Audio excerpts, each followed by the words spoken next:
Olá pessoal, quem fala aqui é Yasmin e hoje eu vim trazer para vocês nesse podcast um pouco mais sobre os contos tradicionais. Espero que gostem e aproveitem. Antigamente, as pessoas acabavam contando histórias irreais ou verídicas porque elas não tinham uma diversão. Então, as histórias acabavam virando, uma diversão de certa forma. E a origem dele é do povo, porque o povo naquela época não sabia escrever, não sabia ler. E a estrutura dele basicamente vai se desenvolver em 5 momentos: a apresentação da situação, o acontecimento perturbador, os acontecimentos e peripécias passados pelo herói, o desaparecimento do motivo perturbador e a conclusão. E o espaço e tempo que a história vai se localizar normalmente é muito vago e às vezes quase nulo. Mas a característica mais importante do conto tradicional é a moralidade, que ela muitas vezes pode vir expressa na forma de provérbio. E nela a gente sempre vê o triunfo do bem sobre o mal. E mais pra frente, entre os séculos 16 e 19, os contos começam a ser escritos e publicados. Mas enfim, agora a gente chegou na parte mais legal desse podcast, pelo menos pra mim vai ser a parte mais legal, que eu vou contar pra vocês da história de João e Maria dos irmãos Grimm. Então chega de enrolação e bora pra história. Às margens de uma extensa mata, existia há muito tempo uma cabana pobre, feita de troncos de árvore, na qual morava um lenhador com sua segunda esposa e seus 2 filhos, que eram nascidos do primeiro casamento.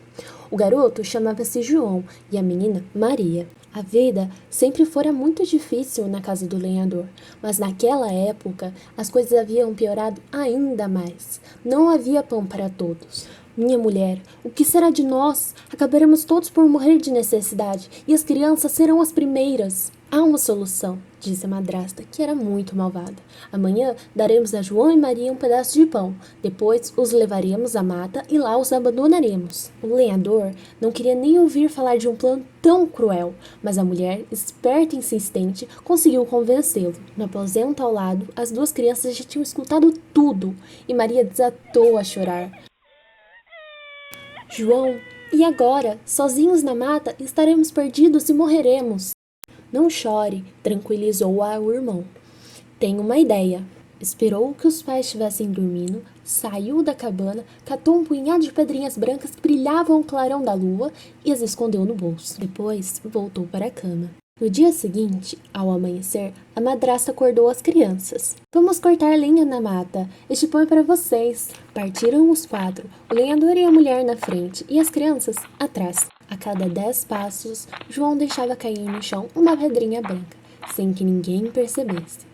Quando chegaram bem no meio da mata, a madrasta disse: João e Maria, descansem enquanto nós vamos rachar lenha para a lareira. Mais tarde passaremos para pegar vocês. Após longa espera, os 2 irmãos comeram um pão e, cansados e fracos como estavam, adormeceram. Quando acordaram, era noite alta e os 2 pais nem sinal. Estamos perdidos, nunca mais encontraremos o caminho de casa, soluçou Maria. Esperemos que apareça a lua no céu e acharemos o caminho de casa, consolou-a o irmão.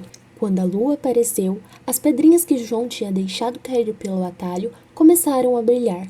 Seguindo-as, os irmãos conseguiram voltar até a cabana. Ao vê-las, os pais ficaram espantados. Em seu íntimo, o lenhador estava até contente, mas a mulher, assim que foram deitar, disse que precisava tentar novamente, com o mesmo plano. João, que tudo escutara, quis sair à procura de outras pedrinhas, mas não pôde, pois a madrasta trancara a porta. Mariazinha estava desesperada. Como poderemos nos salvar dessa vez? Daremos um jeito, você vai ver, respondeu o irmão. Na madrugada do dia seguinte, a madrasta acordou as crianças e foram novamente para a mata. Enquanto caminhavam, João esfarelou todo o seu pão e o da irmã, fazendo uma trilha. Dessa vez, se afastaram ainda mais de casa. Chegando a uma clareira, os pais deixaram as crianças com a desculpa de cortar lenha, abandonando-as. João e Maria adormeceram por fome e cansaço, e quando acordaram, estava muito escuro. Maria desatou a chorar. Mas dessa vez não conseguiram encontrar o caminho. Os pássaros da mata tinham comido todas as migalhas. Andaram por muito tempo durante a noite e, após um breve descanso, caminharam o dia seguinte inteirinho, sem conseguir sair daquela mata imensa. Estavam com tanta fome que comeram frutinhas azedas e retomaram o caminho. Quando o sol se pôs, deitaram-se sobre uma árvore e adormeceram. O piar de um pássaro branco que voava sobre suas cabeças, como querendo convidá-los, acordou-os. Seguiram o passarinho e, de repente, se viram diante de uma casinha muito mimosa.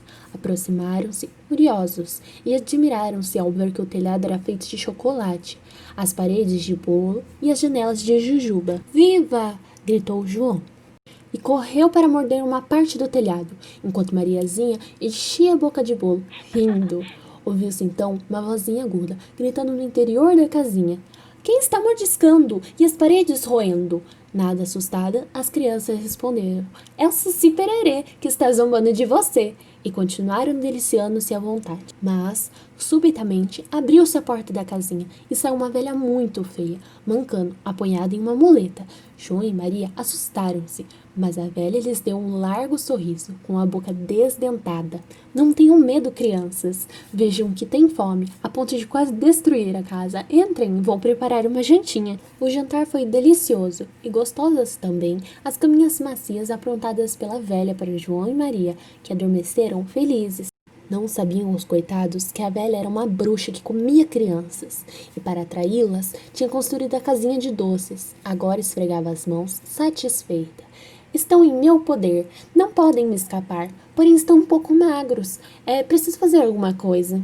Na manhã seguinte, enquanto ainda estavam dormindo, a bruxa agarrou João e o prendeu em um porão escuro. Depois, com uma sacudida, acordou Maria. "De pé, preguiçosa! Vai tirar água do poço? Acenda o fogo, apronta uma boa refeição para o seu irmão. Ele está fechado no porão e tem de engordar bastante. Quando chegar no ponto, vou comê-lo." Mariazinha chorou e desesperou-se, mas foi obrigada a obedecer. Cada dia cozinhava para o irmão os melhores quitutes, e também a cada manhã a bruxa ia ao porão e, por ter uma vista fraca e não enxergar um palmo do nariz, mandava: "João, dê-me seu dedo, quero sentir se já engordou." Mas o esperto João, em vez de mostrar seu dedo, estendia-lhe um ossinho de frango. A bruxa ficava zangada, porque apesar do que comia, o moleque estava cada vez mais magro. Um dia perdeu a paciência.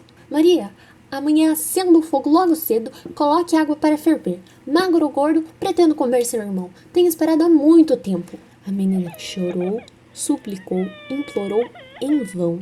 Na manhã seguinte, Mariazinha tratou logo de colocar no fogo um caldeirão cheio de água, enquanto a bruxa estava ocupada em acender o forno, dizendo que ia preparar o pão.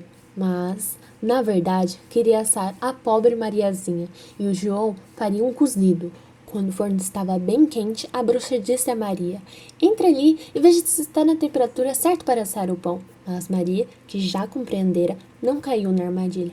"Como se entra no forno?" perguntou ingenuamente. "Você é mesmo uma boba. Olhe para mim." E enfiou a cabeça dentro do forno. Mariazinha, então, mais que depressa, deu-lhe um empurrão, enfiando-a no forno e fechando a portinha com a corrente, e a bruxa malvada queimou até o último osso. Maria correu ao porão e libertou o irmão.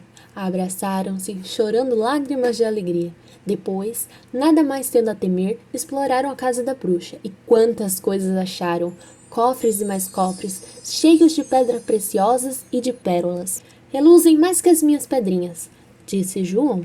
"Vou levar algumas para casa." E encheu os bolsos de pérolas. Com seu aventalzinho, Maria fez uma trouxinha com diamantes, rubis e esmeraldas. Deixaram a casa da feiticeira e avançaram pela mata, mas não sabiam para que lado deveriam ir. Andaram bastante até chegar perto de um rio. "Como vamos atravessar o rio?" disse Maria pensativa. "Não vejo ponte em nenhum lado." "Também não há barcos", acrescentou João. "Mas lá adiante estou vendo uma régua. Quem sabe nos ajudará." Gritou na direção, mas o marreco estava longe e pareceu não escutá-lo. Então João começou a entoar: "Senhor Marreco, bom nadador, somos filhos do lenhador. Nos leve para outra margem, temos que seguir viagem." O marreco aproximou-se documente. João subiu em suas costas e acenou para a irmã fazer o mesmo. "Não", disse Maria, "um de cada vez, para não cansar demais o bichinho." E assim fizeram, um de cada vez, atravessaram o rio na garupa do marreco e, após agradecer carinhosamente, continuaram seu caminho. Depois de algum tempo, perceberam que conheciam aquele lugar. Certa vez tinham apanhado lenha naquela clareira, de outra vez tinham ido colher mel naquelas árvores. Finalmente avistaram a cabana de um lenhador. Começaram a correr naquela direção, encararam a porta e caíram nos braços do pai, que assustado não sabia se ria ou chorava. Quanto remorso sentia desde que abandonara os filhos na mata, quantos sonhos horríveis tinham perturbado suas noites. Cada porção de pão que comia ficava atravessada na garganta. Por grande sorte, a madrasta ruim, que obrigara a se livrar dos filhos, já tinha morrido. João esvaziou os bolsos, retirando as pérolas que havia guardado. Maria desamarrou o aventalzinho e deixou cair ao chão uma chuva de pedras preciosas. Agora já não deveriam mais temer nem miséria, nem carestia. E assim, desde aquele dia, o lenhador e seus filhos viveram na fartura, sem mais nenhuma preocupação.